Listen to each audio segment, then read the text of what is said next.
வணக்கம். இது YBC தமிழ். நான் இப்பொழுது உங்களுடன் பகிரப்போவது ஒரு புனைவு அல்ல.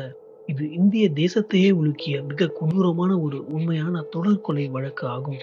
உத்தரப்பிரதேசத்தின் நொய்டா நகரில் உள்ள நிதாரி கிராமத்தில் நடந்த இந்த சம்பவங்கள் மனிதன் மனதில் இருண்ட கோரத்தை வெளிச்சத்திற்கு கொண்டு வந்தன. இந்த சம்பவம் 2005ஆம் ஆண்டு பிற்பகுதியில் தொடங்குகிறது. உத்தரப்பிரதேசத்தின் நொய்டா நகருக்கு அருகில் இருக்கும் நிதாரி என்ற கிராமம் அதுவரை அமைதியாக இருந்தது.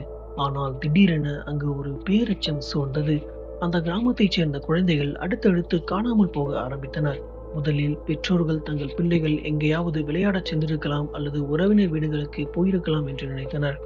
சிலர் கடத்தப்பட்டிருக்கலாம் என்றும் அஞ்சினர். ஆனால் நாட்கள் செல்ல செல்ல காணாமல் போன குழந்தைகளின் எண்ணிக்கை 15ஐ தாண்டியது.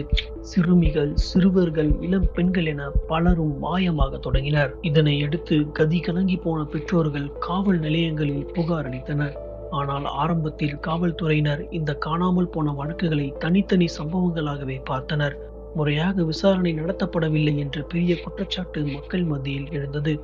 தங்கள் பிள்ளைகளை காணாமல் பெற்றோர்கள் தினமும் வீடுகளின் அருகேயும் கிராமத்தின் சாலைகளிலும் தேடி அலைந்தனர். ஆனால் ஒரு சிறு துப்பு கூட கிடைக்கவில்லை. நிதாரி கிராமம் முழுவதும் ஒருவித பயமும் எதிர்காலம் குறித்த விரக்தியும் சூழ்ந்து காணப்பட்டது. இதனிடையே காணாமல் போனவர்களில் ஒருவரான பாயல் என்ற இளம்பெண் மோனிந்தர் சிங் பந்தேர் என்ற பெரிய பணக்கார தொழிலதிபரின் வீட்டில் வேலைக்கு சென்றவர். பாயல் காணாமல் போனதும் அவரது குடும்பத்தினர் பந்தேரின் ஆடம்பரமான பங்களா மீது மிகுந்த சந்தேகம் கொண்டனர். பந்தேர் நொய்டாவில் ஒரு பிரம்மாண்டமான பங்களாவில் வசித்து வந்தார். அவருக்கு சுரேந்தர் கோலி என்ற ஒரு வீட்டு வேலைக்காரன் இருந்தான். பாயலின் குடும்பத்தினர் பந்தேர் மீது புகார் அளித்தபோது காவல்துறையினர் முதற்கட்டமாக பந்தேரின் வீட்டை சோதனையிட்டனர். ஆனால் அப்போது எந்த சந்தேகப்படும்படியான ஆதாரமும் கிடைக்கவில்லை. இருப்பினும் மக்கள் தொடர்ந்து அழுத்தம் கொடுத்ததாலும் பல குழந்தைகள் காணாமல் போனதாலும் காவல்துறை இந்த வழக்கை தீவிரமாக விசாரிக்க தொடங்கினர். இதனிடையே 2006ஆம் ஆண்டு டிசம்பர் மாதம் அது ஒரு கொடூரமான நாளாக இருந்தது. காவல்துறையினர் பந்தேரின் பங்களாவை மீண்டும் மிக நுணுக்கமாக சோதனையிட்டனர். அந்த சோதனையின் போதுதான் ஒரு திகிலூட்டும் உண்மை வெளிச்சத்திற்கு வந்தது. பங்களாவின் பின்புறம் இருந்த வடிகால் வாய்க்காலில், டிரைனேஜ் டிச் என்று அழைக்கப்படும் அந்த வாய்க்காலில் மனித எலும்புக்கூடுகளும் சிதைந்த உடல் பாகங்களும் கண்டெடுக்கப்பட்டன. இந்த செய்தி ஒட்டுமொத்த இந்திய தேசத்தையே உலுக்கியது. கிட்டத்தட்ட 19 மனித எலும்புக்கூடுகளும் உடலின் பாகங்களும் அங்கே புதைக்கப்பட்டிருந்தன. கண்டெடுக்கப்பட்டவற்றில் பெரும்பாலானவை குழந்தைகளின் உடலாக இருந்தன. இந்த சம்பவம் நிதாரி கொலை வழக்குகள் என்று வரலாற்றில் இடம் பிடித்தது. மனித உடல் பாகங்கள் கண்டெடுக்கப்பட்டதும் காவல்துறை உடனடியாக மோனிந்தர் சிங் பந்தேர் மற்றும் அவரது வீட்டு வேலைக்காரன் சுரேந்தர் கோலி இருவரையும் கைது செய்தது. காவல்துறையினர் நடத்திய விசாரணையின் போது சுரேந்தர் கோலி அளித்த வாக்குமூலம் காவல்துறையினரையும் நாட்டையும் பேரதிர்ச்சிக்கு ஆழ்த்தியது. கோலி அந்த பங்களாவிற்கு வரும் குழந்தைகள், சிறுமிகள் மற்றும் பெண்களை கடத்தி கொடூரமாக கொலை செய்து அவர்களின் உடல்களை சிதைத்ததாக ஒப்புக்கொண்டான். சில சமயங்களில் அவர்களின் மாமிசத்தை சமைத்து உண்டதாகவும் மீதமுள்ள மனித எலும்புகளை வடிகால் வாய்க்காலில் வீசியதாகவும் கூறினான். அவன் உளவியல் ரீதியாக பாதிக்கப்பட்டிருந்தான் என்பது பின்னர் தெரிய வந்தது. அவனது வாக்குமூலங்கள் மனித மனதின் கொடூரமான பக்கத்தை அப்பட்டமாக காட்டின. மோனிந்தர் சிங் பந்தேரின் பங்கு குறித்தும் பல கேள்விகள் எழுப்பப்பட்டன. கோலி பந்தேரின் தூண்டுதலின் பேரில்தான் இந்த கொலைகளை செய்தானா, அல்லது பந்தேருக்கு இந்த கொலைகள் பற்றி தெரிந்தும் அவர் அதை மறைத்தாரா என்ற கோணத்தில் விசாரணை விரிய தொடங்கியது. ஆரம்பத்தில் பந்தேரும் இந்த வழக்கில் சம்பந்தப்பட்டவர் என்று குற்றம் சாட்டப்பட்டது. இந்த வழக்கு நாடு முழுவதும் பெரும் அதிர்வலைகளை ஏற்படுத்தியது.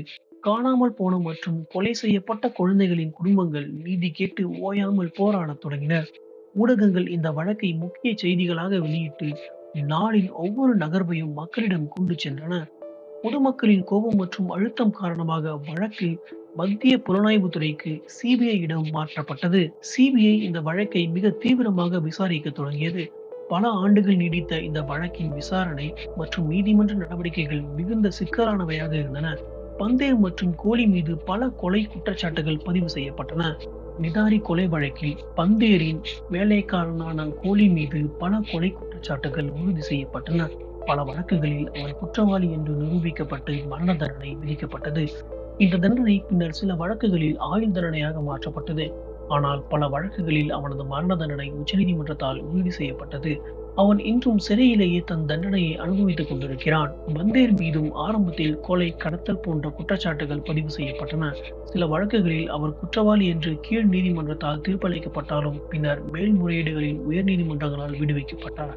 பெரும்பாலான வழக்குகளில் அவரை குற்றவாளி என்று நிரூபிக்க போதுமான ஆதாரங்கள் இல்லை என்று நீதிமன்றங்கள் தீர்ப்பளித்தன. இது பொதுமக்களிடையே பெரும் சர்ச்சையையும், பாதிக்கப்பட்ட குடும்பங்கள் மத்தியில் மிகுந்த ஏமாற்றத்தையும் ஏற்படுத்தியது. தற்போது பந்தேர் சிறையில் இல்லை, விடுவிக்கப்பட்டு விட்டார். அவர் வெளியில் சுதந்திரமாக வசித்து வருகிறார். நிதாரி கொலை வழக்கு இந்திய குற்றவியல் வரலாற்றில் ஒரு ஆறாத வடுவாக பதிவாகியுள்ளது. இந்த சம்பவம் காணாமல் போனவர்கள் மற்றும் குழந்தைகளுக்கு எதிரான குற்றங்கள் குறித்து காவல்துறையினர் எவ்வாறு செயல்பட வேண்டும் என்பதில் பெரும் மாற்றங்களை கொண்டு வந்தது. இழந்த குழந்தைகளுக்கு நீதி கிடைக்க வேண்டும் என்ற கோரிக்கை இன்றும் சமூகத்தை ஒலித்துக் கொண்டே இருக்கிறது. இந்த வழக்கில் பாதிக்கப்பட்ட குடும்பங்களின் வலி இன்றும் ஆறாத வடுவாகவே உள்ளது. மனித மனதின் எழும் வன்மத்தையும், கோர முகத்தையும், அதன் விளைவுகளையும் நிதாரி கொலை வழக்கு அப்பட்டமாக வெளிப்படுத்தியது.